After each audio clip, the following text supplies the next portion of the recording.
Bonjour tout le monde, alors aujourd'hui je vais vous parler d'un livre. Je pensais pas vous en parler tout de suite pour être honnête, parce que j'ai un cahier quelque part par là, où j'ai déjà planifié en avance toutes mes vidéos. Et à la base je devais vous parler de celui-là. Celui-là je vous en parlerai la semaine prochaine, et vous allez comprendre pourquoi. En gros, vous savez que je vous ai parlé il y a pas longtemps de Le premier jour du reste de ma vie, de Virginie Grimaldi. Et il y a pas longtemps, je me suis dit, j'aimerais bien en découvrir un autre. Parce que j'avais beaucoup aimé, ça m'avait fait penser à Gilles Le Gardinier. Je vais pas en reparler, vous inquiétez pas, son prochain roman sort en fin d'année, je crois. Il y a le temps avant de revenir. Et donc, du coup, je me suis dit, pourquoi pas celui-ci. J'en avais entendu beaucoup de bien. Il avait l'air intéressant, mais sans plus en fait. Bon, attends, il y a un truc là. Oh, tu as bougé toi? En fait, des fois, je lis trop près de mes livres. Et du coup, je m'arrache les cheveux. Voilà. Donc en gros, le résumé me tentait moins que celui-là. Parce qu'en fait, il était déjà présent là. Il me tentait moins parce qu'en fait, ça parlait d'une maison de retraite. Et moi, je me suis dit, maison de retraite, non merci quoi, ça me tente moyen. Donc en gros, c'est Julia qui débarque dans une maison de retraite sur la côte basque juste après s'être séparée de son compagnon. Et elle débarque comme psychologue là-dedans et elle se dit, mais qu'est-ce que je fous là? Pourquoi j'ai accepté? Donc en fait, les premiers chapitres, ça va être non, mais si je me barre vite fait là, ils me verront pas, ils m'auront oublié ou ce genre de choses. Et en fait, au fil des pages, je me suis surprise à rire comme une baleine. Ah, mais vraiment. C'est-à-dire que je lisais à côté de mon copain et il me fait bah, dis donc, ça a l'air drôle. Parce que je rigolais littéralement à toutes les pages quasiment. Bon, ça n'a pas fait ça tout le livre, hein.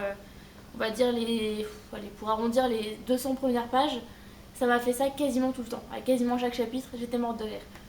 Vers la fin, c'est un poil moins drôle, mais ça reste quand même drôle. Et quand je l'ai fini tout à l'heure, je suis passée pour une dingue, très clairement. Parce que quand vous voyez quelqu'un qui est comme ça et qui passe son temps à se marrer, vous comprenez pas toujours. Donc en fait, tout le long du livre, ça va être une espèce d'introspection en fait envers elle-même pour se dire bah je leur apporte quelque chose puisque bah, dans une maison de retraite ils sont pas forcément super joyeux, ils sentent un peu la mort approcher, désolée de le dire comme ça. Et au final, elle se rend compte que bah, les pensionnaires lui apportent énormément aussi de par leur expérience, de par leur vécu, de par ce qu'ils peuvent penser de certaines situations. Puis il y a des histoires d'amour qui se créent, puis enfin, c'est- en fait, moi ça m'a fait mourir de rire. Et en fait, je trouve que l'héroïne qu'a décrit là-dedans, Julia, elle a un vrai courage et une. Comment je l'ai décrit tout à l'heure? Et une vraie humilité. Parce que bah, quand on arrive dans ce genre d'endroit, alors qu'on vient de Paris, on travaille dans une clinique de chirurgie esthétique et que bah, on se retrouve sur la côte basque, je crois que c'est à Biarritz. Non, pas Biarritz. C'est où déjà? Je vais pas le trouver là. Enfin bref, c'est. Non, je crois que c'est Biarritz.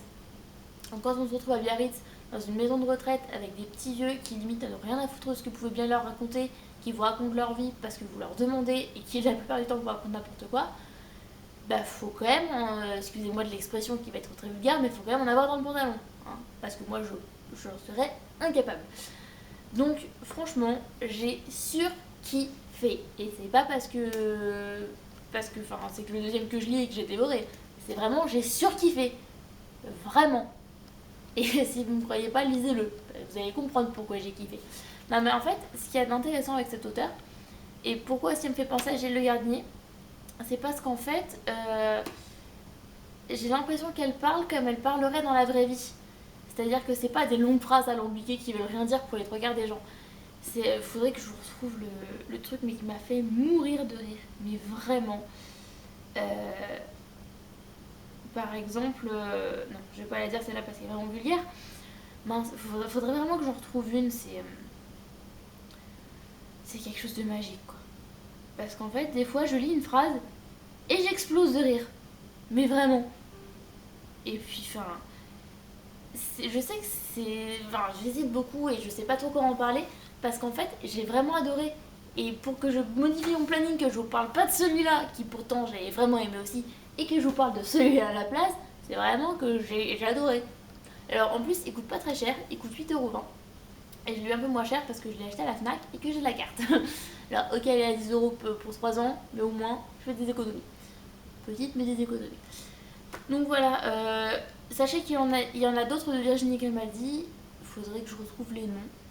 Parce qu'ils sont un peu dans le même style, hein, des phrases un peu philosophiques, on va dire. Donc ouais, franchement, si vous avez l'occasion de les lire en bibliothèque ou dans les supermarchés, bah, je vous le conseille. En plus, en format poche, ça se lit très facilement. C'est pas écrit petit. Bon, c'est pas écrit super gros non plus, hein. Mais c'est écrit quand même suffisamment gros pour que ça se lise facilement en fait. Donc voilà. Je pense que je vais rajouter cet auteur-là à la liste des auteurs que je pense que vous trouvez insupportables. Parce que ben, moi j'adore. En fait, je vous ai dit, ça me fait penser à Gilles Le Gardinier. Donc automatiquement, ça va rejoindre le trio de base, à savoir Gilles Le Gardinier, Marc Lévy et Guillaume Musso. Ben, maintenant, il faudra compter avec Virginie Grimaldi. Voilà, c'est tout pour moi. Donc si vous voulez vous abonner, vous cliquez sur ma tête. Voilà, on clique. Oups, et on s'abonne. Le livre vient de tomber. Et si vous voulez voir ma dernière vidéo, vous cliquez juste à côté. Moi, je vous fais plein de gros bisous et je vous dis à dimanche prochain. Salut!